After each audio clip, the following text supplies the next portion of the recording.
One of Satan's most subtle strategies for leaders isn't moral failure, it's ministry pride. We learn in 2 Samuel 24 that Satan stood against Israel and incited David to number Israel. The Hebrew word for incite means to provoke or push someone past hesitation.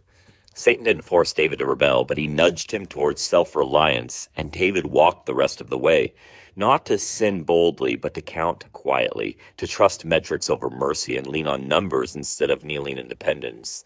David didn't fall into scandal, but he fell into self-sufficiency.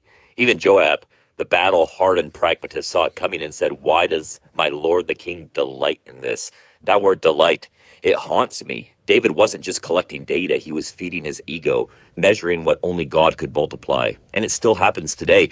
We start in prayer with a ministry, but are tempted to finish in spreadsheets. We shift from "look what the Lord has done" and get to "look what I've built."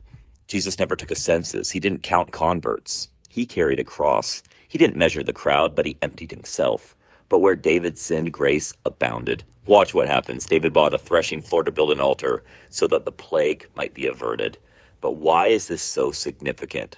Because that very ground later became the Temple Mount, where thousands of sacrifices were ordered until one day Jesus, the ultimate king, became the ultimate sacrifice on that same mountain range. And instead of numbering the people, Jesus was numbered with the transgressors so that you and I might forever receive mercy.